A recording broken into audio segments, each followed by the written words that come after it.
The ingredients are as follows. For the chili paste, you're going to need 3.5 ounces of dried Thai chilies, or you can substitute with whatever red dry chilies that you prefer. 2 tablespoons of salt, 5 small red onions, 10 cloves of garlic, 1 tablespoon of chopped citrus peel, 2 tablespoons of chopped galangal. I'll get into what that is in just a little bit. 2 tablespoons of sliced lemongrass, 1 tablespoon of shrimp paste. Now for the main ingredients, you're going to need 8.5 ounces of coconut milk. That's fluid ounces of coconut milk. 16 ounces of water. 2 tablespoons of sugar. For the chicken, you will need 1/2 pound of chicken and 1/2 pound of chicken blood. If you do not want to use the chicken blood, you can just use a full pound of chicken. You'll also need 1.5 pound of Thai eggplant, about 5 or 6 kefir lime leaves, and Thai sweet basil, about 1/4 cup of that. So as I said, today we are going to be making a red Thai curry with chicken. So what I'm going to do is I'm going to start with the chili paste, which you can actually get at a specialty import store or the specialty section of your supermarket. But I'm going to go ahead and make it right now to show you how it's done. We're going to start with 100 grams of chili peppers, 10 cloves of garlic, 5 small red onions. This lime lemon-like citrus fruit that we don't have in the US but they use here, it's called bergamot. So we'll be using that, including the skin. We've also got lemongrass, of course, about 3 tablespoons of lemongrass, cut lemongrass, and galangal. So 2 tablespoons of galangal. And what galangal is, it's like a ginger, but it's a little bit more floral and a little bit stronger. It's got a little more of an edge than ginger. So we'll be using 2.5 tablespoons of that. So you can substitute with ginger. You can use ginger, but it's not going to come out as pungent, which is, it's your preference. So you can substitute if you want. So I'm going to get all of this in the mortar and we're going to start this right now. Okay, so we're going to start by putting the chili inside of the mortar with, of course, some salt. As you can tell from previous videos, I like to throw salt in there to start breaking everything down. So we're going to put the chilies in there in about 1 tablespoon of salt.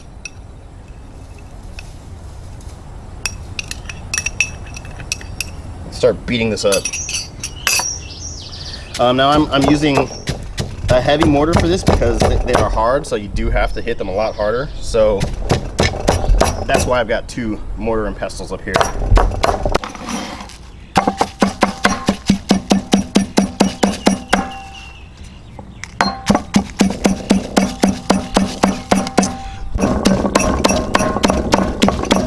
So when the chilies get nice and beat up, you're going to start putting some of the other ingredients in there. So I'm going to start with the bergamot peel, and then the galangal, and the lemongrass, of course. But what you're going to do is you're going to throw in the garlic and the red onions. So get that in there. And you're also going to put a tablespoon of shrimp paste. Now I'm not going to make this because it takes a long time and fermentation and all of that. So you can get this at a specialty store. It's very pungent, so a lot of people don't really care for it. I think it's absolutely necessary in these dishes. So definitely get that. I know it smells bad and you might not be keen on using it, but it's an absolute definite necessity. Okay, so to start, I'm going to pour this. I promise I'm going to start measuring things out at some point. So we're going to pour about 1 ounce of coconut milk in there. Now this is not homogenized coconut milk. If you get homogenized coconut milk, you will have to use an oil for this part moving forward. So since this is not homogenized, it does have that coconut oil in there. So you're going to start with a little bit of coconut oil, and then you're going to put that chili paste in there. Get that nice and red. So what's going to happen is this coconut milk is going to boil down. Basically, it's going to burn off all of that milk, and you're left with coconut oil.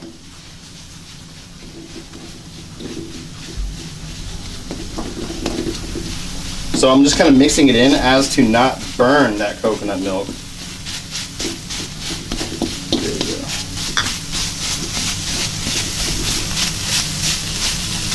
So you're going to let that cook for a minute.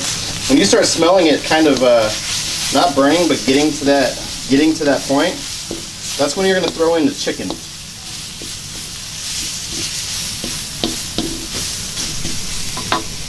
So I've got chicken and chicken blood here. I'm not going to throw in the chicken blood quite yet, just the chicken chunks.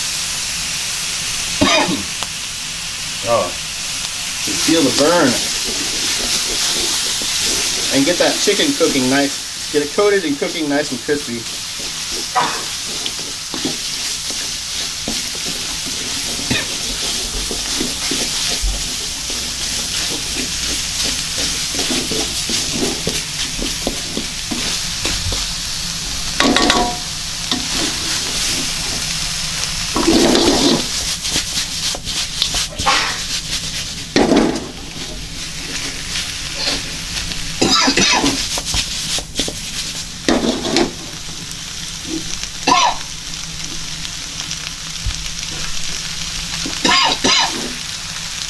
So when that's nice and hot, you can feel the heat. You're gonna pour the water in there.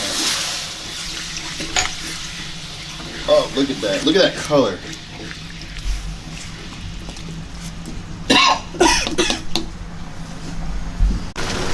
So here you're gonna go ahead and pour the rest of that coconut milk in. This is my favorite part. I absolutely love coconut milk. It's so good. And after you get the rest of that coconut milk poured in there, you're gonna put 1 tablespoon of sugar. The Thai really like their food sweet, so they don't hold back on that sugar. You're gonna get that mixed in. Oh, you can smell this is amazing. I wish you could smell this over there on your side. So good. Look at that. Look at those flecks, the flecks of chili, and curry is definitely one of my favorite foods.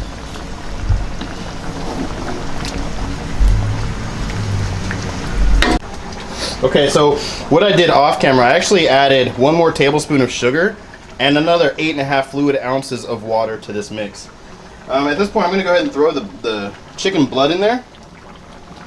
You obviously don't have to use this. I know a lot of people are, it kind of grosses a lot of people out, but I'll tell you what, it adds a lot of flavor to it. I absolutely love chicken blood. Okay. And then I'm going to add, I have about 300 grams of eggplant here, the Asian eggplant. So I'm going to throw that in there as well and get that mixed up and nice and cooked. Oh, look at that color.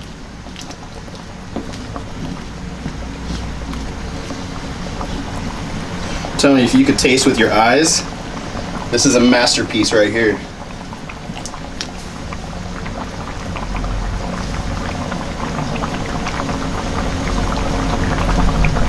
Okay, so we let that cook down for about 5 minutes. We want those eggplant to get nice and tender. So I've got here kaffir lime leaves and sweet Thai basil leaves, which we actually grow outside. You can substitute for Italian sweet basil, but I prefer the Thai basil. So we're going to put that in.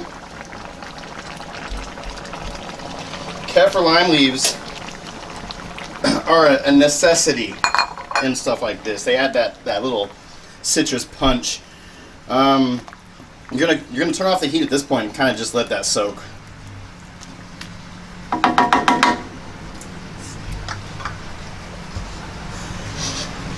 Oh, it smells so good. Oh. Okay, here we are with the final product of our red chicken curry. So I'm gonna do a little taste test of this and give you a little idea of how it tastes, and then we're gonna move on to actually explaining more curries to you and the difference between the different Thai curries. We've also got here, Nana made some what's called mukatiem, which is garlic pork. Really delicious stuff. So I'll be tasting some of that as well. So let's go ahead and give this curry a taste. I can't wait for this.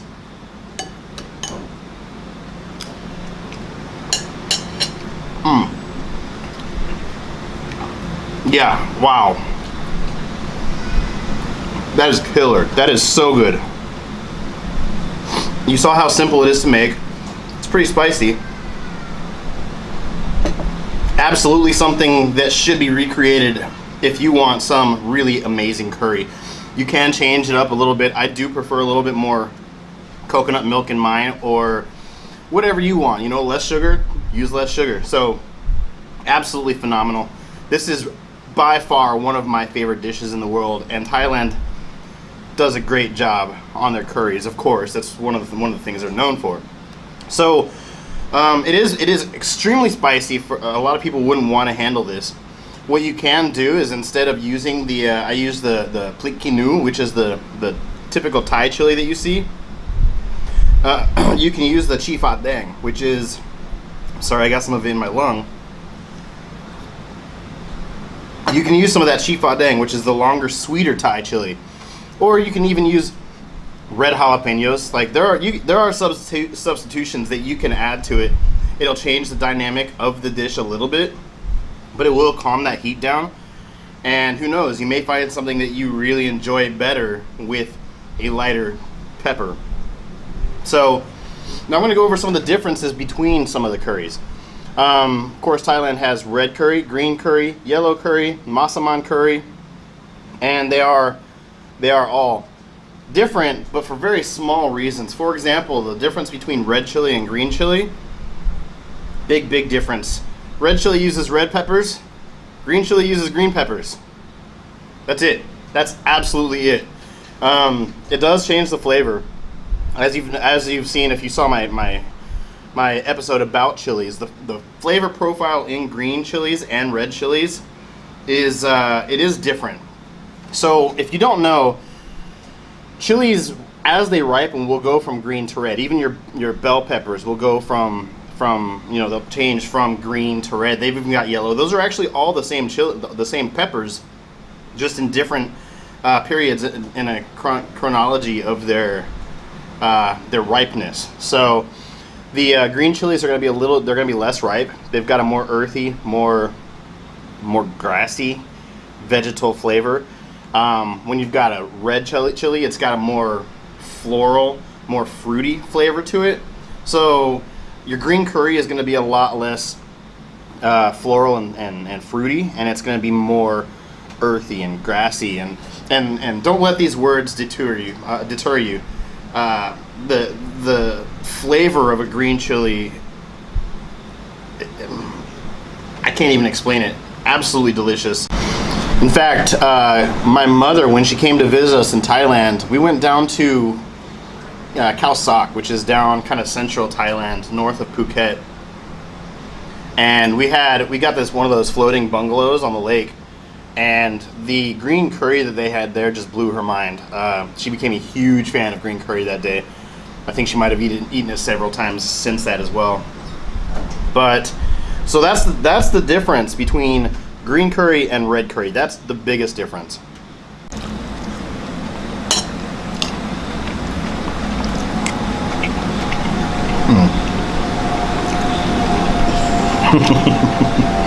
That's awesome. Look at that blood right there. Oh yeah. So what this is, it's coagulated chicken blood. So what they do is they actually they'll bleed the chicken after they kill it, and they'll put the blood in a bowl and then throw some salt in there and mix it up and let it sit for a half hour, and it coagulates like this. And I know it sounds weird. Actually, the first time I had it was in Vietnam, and it was really weird. And no, it's good. It's good. I really enjoyed it. It adds a little bit of texture. It's a soft tofu, or maybe a harder gelatinous kind of texture. So it's It's surprisingly good, seriously.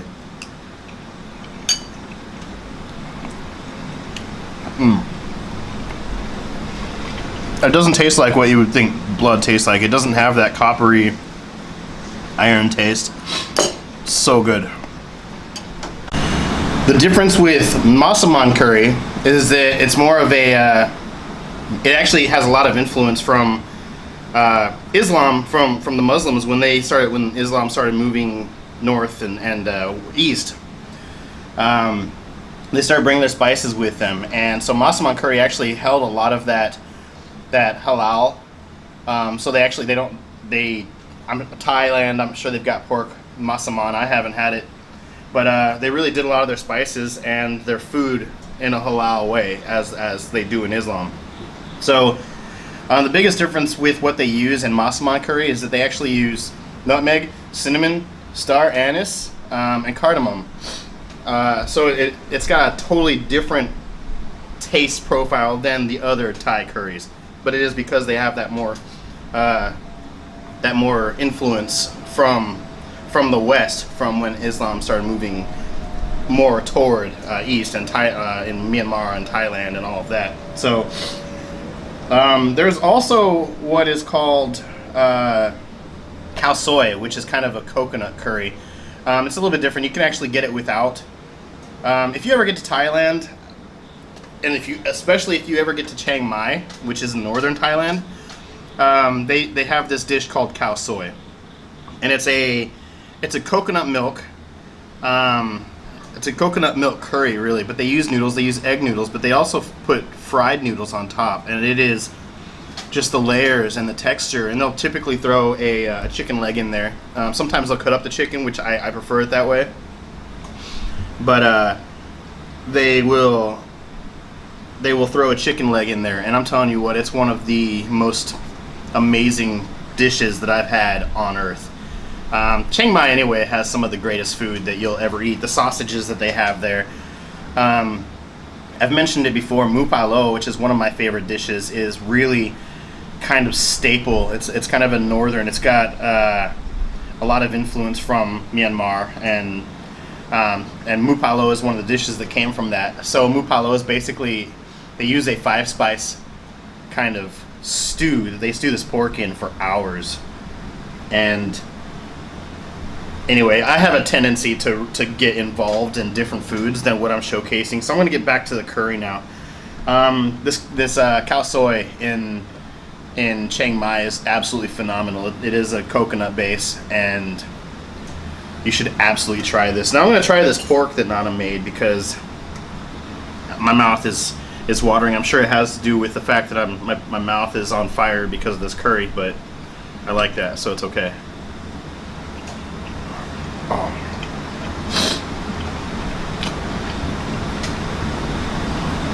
I'm the one doing this on YouTube, and this girl needs her own channel. She can cook. Oh my god, that's so good. Soy. Is there oyster sauce in that? Oyster sauce, what else? MSG? A little bit of MSG, yeah. Oh god, that's good.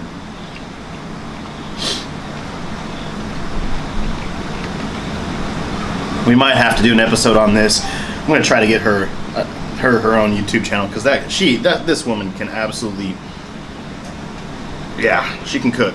So anyway, so that's it. Red curry.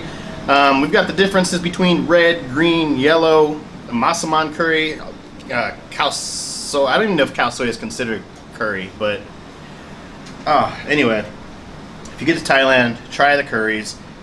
Make this curry. Again, you can settle. This is really, really spicy. You saw that I used 100 grams of chilies. I'm actually going to, at the beginning, I'm actually going to list the ingredients, and I'm going to kind of imperialize. So in the United States, you don't have to look up the conversion of grams to whatever else. So if you want to calm down the heat, again, you can use red jalapenos. I haven't tried it, but that's something that I might try in the future. You can't get jalapenos here, fresh jalapenos, so I'm growing some in my garden. So when they start actually producing, then I'll try that with the red jalapenos. If you can get any other red sweet jalapeno or sweet chili, you can calm down the heat of this. So if you're not too keen on the spice, try that and let me know how it goes. If you make this, comment, let me know how you liked it. Let me know, give me what you did and how you changed it, and we may be able to talk about it at some point. If you would like to subscribe, hit the subscribe button right there. I love what I'm doing here, and I love when people get as excited and as involved as I am. I would actually like to start bringing other people on and maybe interviewing. I'm actually going to be doing that this week. I'm going to Vietnam Sunday, so I'm going to try to talk to a few people, get behind the scenes looks in some of the places in Vietnam, check out the Western food in Vietnam, and also the local cuisine there. So if you like what I'm doing and you want to see more, hit that subscribe button. I would completely love for you to do that. That's it. I'm James Jalokia. This is Red Curry, and this is Jimmy Eats World. You should do it. Am I being recorded right now?